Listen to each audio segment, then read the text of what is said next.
Have you ever found yourself deep in chanting or prayer, fully immersed in a sacred moment, only to be suddenly pulled out of it by a knock on the door or a ringing phone? Have you ever felt frustration, even anger, thinking your practice was just ruined? But what if that interruption wasn't a disruption at all? What if it was your real moment of practice? Welcome back to the channel. I'm so grateful to have you here for another deep dive into the heart of spiritual living. Today we are going to explore something that every spiritual seeker has faced: the challenge of maintaining inner focus in a world full of interruptions. But more than that, we are going to uncover a powerful truth, that these interruptions may not be obstacles, but divine invitations to grow. Let's start by rethinking what we call practice. For many people, chanting or prayer is envisioned as something that must happen in perfect silence, in the early hours, alone, undisturbed. And while those conditions are beautiful, they are rare in everyday life, especially for those who live with families, work jobs, raise children, and move through noisy environments. So what happens when the baby cries in the middle of your mantra? When the neighbor rings your bell during your sutra recitation? Is it ruined? Or is it perhaps a sacred opportunity?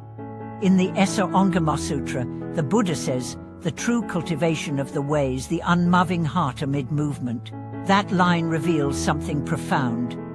Real practice does not depend on the outer environment. It depends on the quality of your awareness in that environment. Let me tell you a story. There was a lay practitioner named Jian, who woke every morning at 5 a.m. to chant the Diamond Sutra.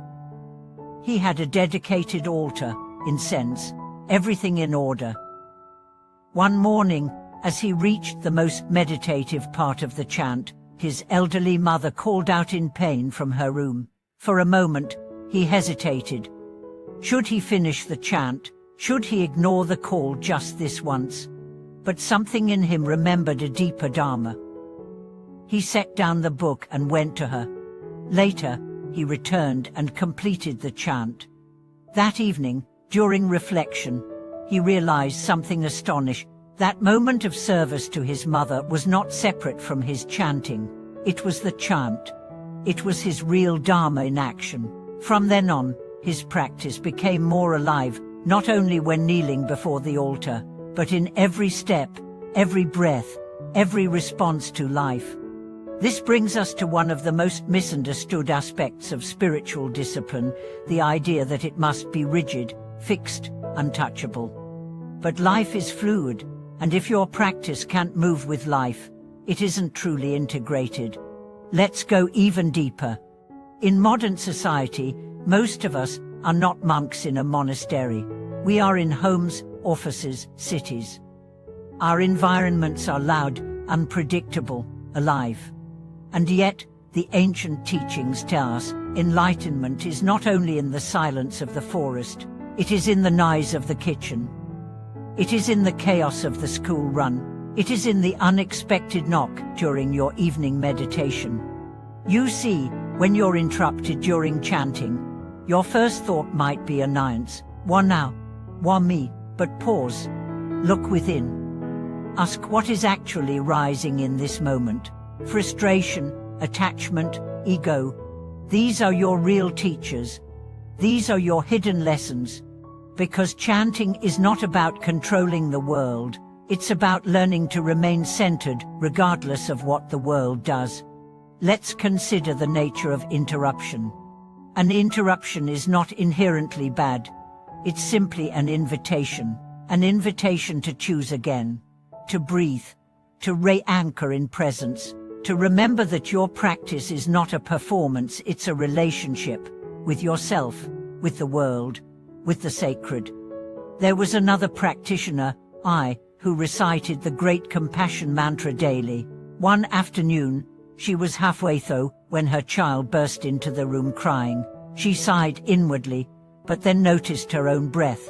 She gently hugged her child, calmed him, and returned to her cushion, and something had shifted. The chant felt deeper, more open, as if love had carved a new space inside her. Later, She wrote in her journal, "I used to think silence was sacred, but now I see it's the compassion within the noise that truly awakens the heart." This is not just poetic, it's practical. What if every interruption was a call to embody your practice, rather than escape from it? What if being interrupted was not proof of failure, but a moment of real testing, of real depth? Let's look at this from the lens of skillful means, a central teaching in Mahayana Buddhism. Skillful means using every situation as part of the path. Being interrupted gives you a mirror. You see your impatience, your pride, your craving for control. But if you meet that with awareness, it becomes fuel for growth. Let's take a look at your next chanting session. Before you begin, set the intention. Whatever arises, I will meet it with presence. For then, when the door barks or the delivery comes early, or your loved one calls from the other room, breathe, smile, observe, respond if needed. And when you return to the chant, do it with deeper grounding. You've just expanded your temple. Because the true temple is not four walls, it's your consciousness, and your altar is wherever you meet life with mindfulness. Let me give you another example. In one temple, an elder master once said to a student, "You think your practice is what you do on the mat, but your real practice is how you leave the mat, how you carry the chant into your speech, your eyes, your footsteps." The student didn't understand until life interrupted him. One day, his father became ill. He had to leave the temple to care for him. At first, he felt guilt. He was missing his routine, his daily meditations. But soon, he noticed that feeding his father could be a prayer, that holding his hand was a chant, that cleaning up messes was as sacred as lighting incense. He later told his teacher, "I never missed my practice.